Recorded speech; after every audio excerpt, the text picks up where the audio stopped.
Il existe une souffrance que l'on ne voit pas toujours à l'œil nu, mais qui est pourtant très présente, et ce même à l'intérieur de nos églises.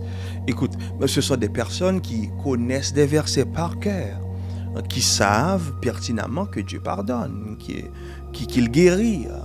Ce sont des personnes qui servent fidèlement, qui chantent et qui prêchent parfois la parole de Dieu.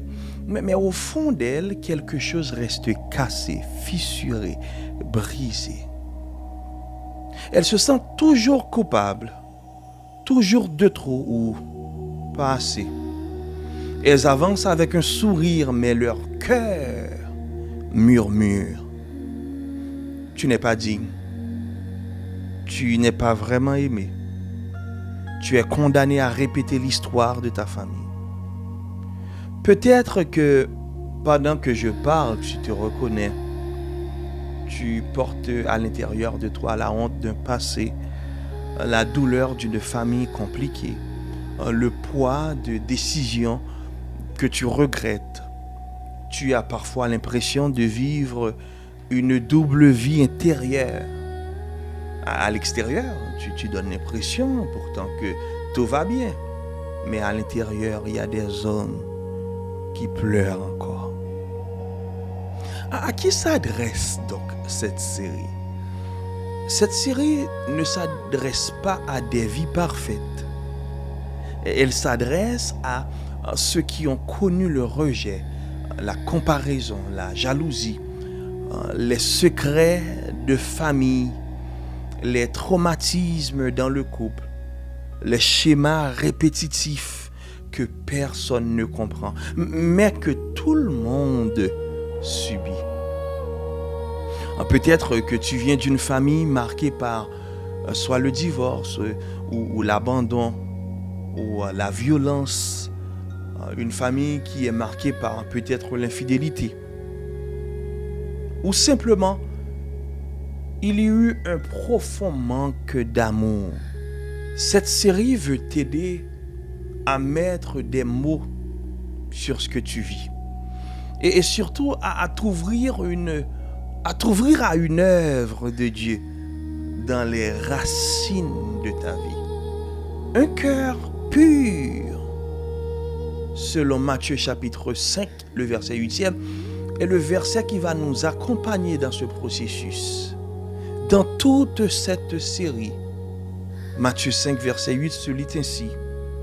« Heureux ceux qui ont le cœur pur, s'exclame Jésus, car ils verront Dieu. » Chers amis, la pureté du cœur n'est pas une vie sans erreur, sans passé, sans cicatrice. La pureté du cœur, c'est une autre chose.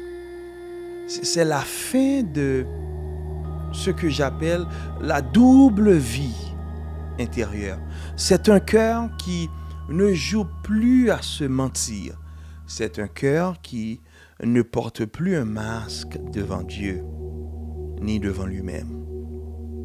Un cœur pur, c'est un cœur réconcilié.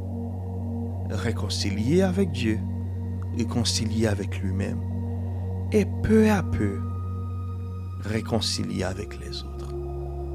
La réconciliation avec toi-même, ce n'est pas un processus au travers duquel tu es appelé à devenir parfait. Non, au contraire, c'est de laisser Dieu unifier ton cœur pour que tu puisses enfin te voir comme lui te voit. Dans cette série, nous allons marcher ensemble à travers plusieurs histoires bibliques et un témoignage personnel qui est cher à moi. Et bien sûr, je vais faire preuve de vulnérabilité. Mais aussi, on va s'attarder sur le récit de Jacob, un homme marqué par la tromperie, la peur, la fuite, à qui Dieu donne un nouveau nom. On va parler de l'histoire des fils de Jacob et Joseph, une famille remplie de préférences, de jalousie, de mensonges et pourtant visitée par la grâce de Dieu. On aura à voir Adam et Ève, un couple brisé par un double deuil qui doit apprendre à continuer à vivre à aimer et à espérer. Et aussi, comme je l'ai dit préalablement, mon propre témoignage lié au divorce, à l'abandon, au cycle d'échecs et à la manière dont Dieu est venu fermer ses portails dans ma vie. À la fin de chaque épisode, je te proposerai, si tu me le permets bien sûr, une ou deux questions de réflexion et une prière pour t'aider à répondre à Dieu. Je t'invite à ne pas seulement regarder ces vidéos comme un enseignement, mais à les vivre comme un parcours intérieur. Je te laisse déjà avec deux questions pour cette semaine. Quand tu regardes ta vie intérieure, as-tu l'impression d'être en paix avec toi-même ou sens-tu des zones de honte, de non-dit, de culpabilité? Est-ce que tu crois, et c'est ma deuxième question à toi, réellement que Dieu peut utiliser ton histoire telle qu'elle est pour en faire quelque chose de beau? S'il te plaît, permets-moi de t'accompagner dans cette courte prière. Ferme tes yeux et courbe ton front. Seigneur, je te présente chaque personne qui regarde cette vidéo. Tu connais les blessures cachées, les hontes silencieuses. Tu connais, Seigneur, les zones de conflit intérieur. Tu sais aussi combien il est difficile parfois d'oser regarder la vérité en face. Alors, Père, bon papa que tu es, je te demande au fil de cette série de venir ouvrir un chemin de réconciliation. Oui, Seigneur, réconciliation avec toi, réconciliation avec soi-même, réconciliation avec l'histoire familiale. Viens, Seigneur, parler à nos cœurs là où les mots des hommes ne suffisent pas.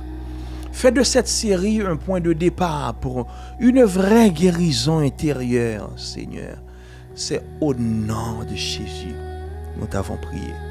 Amen. Écoute, le livre La réconciliation avec soi-même, guérir le cœur, la famille et les générations sera disponible sur mon site internet dès le 14 février, Dieu voulant. N'hésite pas à le noter ou à le découvrir pour aller encore plus en profondeur. Sois richement béni et je t'aime.